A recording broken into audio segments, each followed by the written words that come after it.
ხელისუფლების მიმტაცებელმა რუსულმა პოლიტიკურმა ძალამ შექმნა საქართველოს ეროვნული ინტერესების წინააღმდეგ მიმართული და პოლიტიკური დევნისათვის, პოლიტიკური ოპონენტების დევნისათვის განკუთვნილი კომისია, რომელსაც დაარქვა ეგრეთ წოდებული საგამოძიებო კომისია.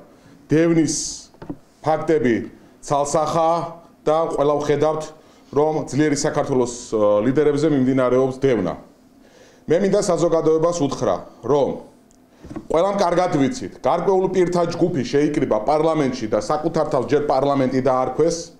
შემდგომ ამ გარკვეულ პირთა ჯგუფმა გარკვეული თავიანთი ჯგუფიდან მასხარები გამოყო და ოპოზიცია დაარქვეს და შემდგომ შექმნეს ეგრეთ წოდებული ვითომ საგამოძიებო კომისია. მიუხედავად ამ სიყალბეებისა და თავის თავში საქართველოს კონსტიტუციასთან წინააღმდეგობისა, რომ სიყალბე ჩაიდინეს, ისიც კი ვერ გააკეთეს, რომ ფორმალურად ვითომ ეგრეთ წოდებული საგამოძიებო კომისია ყოფილიყო საქართველოს კონსტიტუციასთან გარკვეულად რაღაც მიახლოებული. მე მინდა გითხრათ, რომ აღნიშნული საგამოძიებო ეგრეთ წოდებული საგამოძიებო კომისია არის ყალბი და აღნიშნული ეგრეთ წოდებული საგამოძიებო კომისია ფორმალურად ეწინააღმდეგება საქართველოს კონსტიტუციის 42 მუხლს.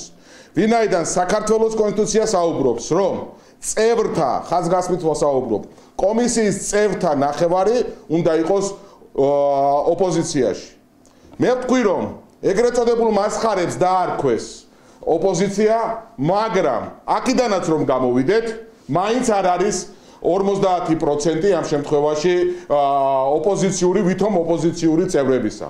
ყოველივე ზემოთ აღნიშნულიდან გამომდინარე, ეს აღნიშნული ეგრეთ წოდებული საქართველოს ღალატის კომისია არის კონსტიტუციის გარეშე კომისია და მისი მიღებული ყველა გადაწყვეტილება ეწინააღმდეგება საქართველოს კონსტიტუციას. ხოლო საუბარი იმაზე, რომ რასაც დღეს პროკურატურა საუბრობს, რომ გახარიას პარტიას მას გამოუყვეს კვოტა და ცდილობენ გახარიას პარტიით ამის გამართლებას, არ გამოუვათ, ვინაიდან საქართველოს კონსტიტუცია პირდაპირ საუბრობს, რომ წევრთა ნახევარი უნდა იყოს ოპოზიციის, წევრებს აქვს სახელი და გვარი, კვოტას არ აქვს სახელი და გვარი. აქედან გამომდინარე, ხელისუფლების მიმტაცებელი პოლიტიკური ძალა სრულიად ჩამოშლილია აღნიშნული ეგრეთ წოდებული საგამოძიებო კომისია, როგორც ფაქტობრივად, ისევე ფორმალურად არის სრულიად უკანონო. მადლობთ. თორნიკე. მოგესალმებით. საგამოძიებო კომისიასთან დაკავშირებით საქართველოს კონსტიტუცია ამბობს ცალსახად, რომ მისი წევრთა ნახევარი სულმცირე უნდა იყოს ოპოზიციის წარმომადგენელი.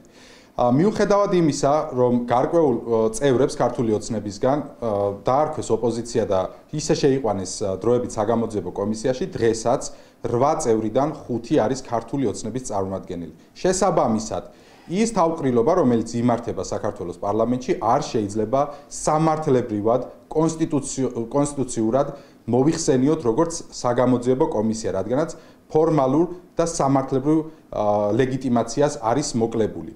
ეს არის სერიოზული კანონდარღვევა, კონსტიტუციის უხეში დარღვევა, კონსტიტუციის მოთხოვნის, რადგანაც დროებით საგამოძიებო კომისიები, ისე როგორც საქართველოში, ასევე ევროპის სხვა ქვეყნებშიც, ეს არის ოპოზიციის მექანიზმი ხელისუფლების კონტროლისა. გამომდინარე აქედან, ეს არის კანონის და კონსტიტუციის დარღვევით შეკრებილი კომისია და ჩვენ ვაპირებთ მივმართოთ სამართლებრივ მექანიზმებს, რათა ეს კიდევ უფრო ცალსახად დავანახოთ საზოგადოებას. დიდი მადლობა.